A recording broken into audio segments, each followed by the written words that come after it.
¿Cómo están todos? Somos Daniel y Sebastián aquí en su video de Derecho Internacional favorito. Donde les hablaremos sobre el caso Majdanek y otros vs Uruguay, caso en el cual explicaremos de manera precisa los hechos que lo acontecieron, los sujetos del derecho internacional presentes en el mismo, las cuestiones de fondo de la resolución, las fuentes presentes del derecho internacional y la relación de normas internacionales con el marco jurídico ecuatoriano. Los hechos que dieron origen al presente caso se dieron en el marco de la dictadura cívico-militar en Uruguay, que se mantuvo desde el 27 de junio de 1973, luego de un golpe de Estado, hasta el 28 de febrero de 1985. El 9 de abril de 1985 se votó en la Cámara de Representantes la forma unánime la conformación de una comisión investigadora parlamentaria, creada a los efectos de enclarecer la situación de las personas desaparecidas y de los hechos que la motivaron. Como resultado de su labor, la comisión investigadora parlamentaria determinó que en múltiples ocasiones se dieron torturas inhumanas luego de la intervención de efectivos en las denominadas fuerzas conjuntas. En 1986, finalizada la dictadura, se expidió la ley de caducidad con el fin de justificar los actos criminales contenidos en la dictadura. La Corte evocó conocimiento sobre el caso Yelman vs Uruguay, concluyendo que en dicho periodo de dictadura uruguaya se cometieron graves violaciones de derechos humanos por parte de agentes estatales. En la sentencia del 24 de febrero del 2011 del caso anterior, la Corte Interamericana consideró que las disposiciones de la ley de caducidad impiden la investigación y sanción grave a violaciones de derechos humanos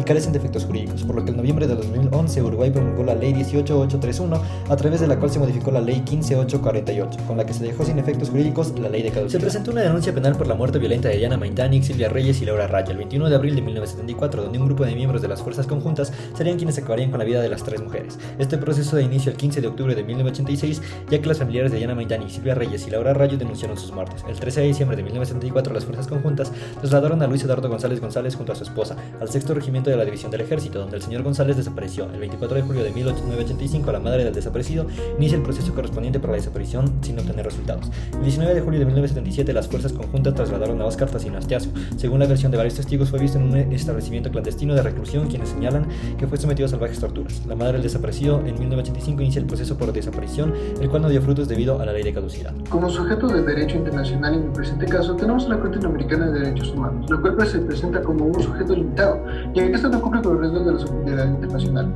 para ser considerada como un sujeto pleno del derecho internacional. Sin embargo, la Corte se presenta como un sujeto limitado, porque tiene competencia para analizar y juzgar estos casos debido a un tratado que funciona como su norma constitucional, el cual es una competencia limitada.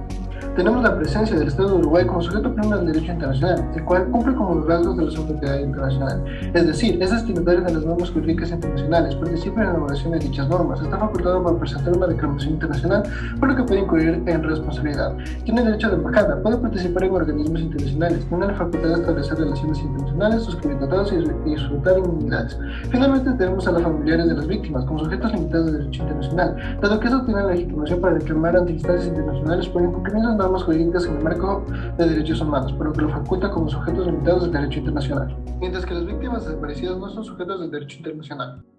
Para las cuestiones del fondo del caso, la Corte en su jurisprudencia ha señalado que la desaparición forzada de las personas está constituida por tres elementos: la privación de libertad, la intervención directa de los agentes estatales o la aquiescencia de estos, la negativa de reconocer la detención y de revelar la suerte o el paradero de la persona, y se trata de un acto continuado y permanente, que permanece mientras no esté el paradero de la víctima o se hallen sus restos. La Corte notó que no hubo acciones inmediatas de búsqueda de los señores González y Astiazu, y que luego de más de 44 años de la desaparición todavía no hay certeza sobre el paradero de estos. El tribunal, respecto a las investigaciones de las muertes de Diana, Silvia y Laura, también notó que las autoridades no siguieron una conducta diligente debido a que el caso no fue debidamente investigado. El tribunal se refirió a demoras de tramitación de recursos y por último la Corte determinó violado el derecho a la verdad.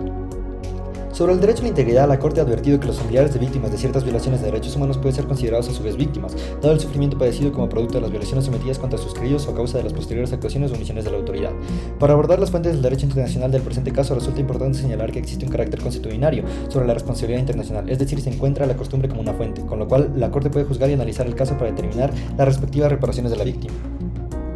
Otra fuente empleada en el caso fue la Convención Americana sobre Derechos Humanos, la cual jugó un papel sumamente importante para determinar el Estado que es responsable por la violación de los derechos al reconocimiento de la personalidad jurídica, a la vida, a la integridad personal y a la libertad personal, reconocidos en los artículos 3, 4.1, 5.1, 5.2 y 7.1 de la Convención Americana sobre Derechos Humanos, la cual es una fuente principal del derecho internacional como lo establece el artículo 38 del Estatuto de la Corte Internacional de Justicia. Además, podemos recalcar que la jurisprudencia de la Corte Internacional de Derechos Humanos es una fuente auxiliar del derecho internacional,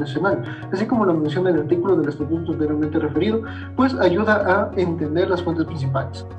También tenemos a la Convención Interamericana sobre Desaparición Forzada de Personas como una fuente principal del derecho internacional, puesto que esta cuenta con las facultades de un tratado internacional, las cuales son: presenta el acuerdo de voluntades, participan dos o más sujetos del derecho internacional, tiene efectos jurídicos, está regido por el derecho internacional, consta en un instrumento único o en dos o más instrumentos conexos y es denominado convención. Su ayuda fue tal que demostró que Uruguay incumplió sus obligaciones de sancionar a los responsables del delito de desaparición forzada y de tomar las medidas necesarias para poder hacerlo. Por último, tenemos a la Convención Interamericana para prevenir, sancionar y erradicar la violencia contra la mujer, la cual es una fuente principal del derecho internacional. La Corte concluyó que el Estado no investigó de forma debida las muertes violentas de las jóvenes Dani, Reyes y Ragio, por lo que violó los derechos de sus familiares a las garantías judiciales y la protección judicial, además de que no actuó con la debible diligencia en la investigación de las muertes de las tres mujeres. En el marco jurídico ecuatoriano, el doctor Francisco Hurtado opina que sobre el marco del derecho internacional de los derechos humanos, el Ecuador ha ratificado los siguientes tratados y convenios internacionales sobre la desaparición forzada de personas: la Convención Interamericana sobre Desaparición Forzada de Personas, la Convención Internacional para la Protección de todas las personas contra las desapariciones forzadas y el Estatuto de Roma de la Corte Penal Internacional, las cuales están en concordancia con la legislación nacional, con la Constitución de la República del Ecuador en los artículos 66.3, 80, 120.13 y 129. A su vez, en el COIP está tipificado el delito de desaparición forzada en sus artículos 16, 73 y 75, siendo en el artículo 89, el cual prevé el delito de desaparición forzada como un delito de lesa humanidad.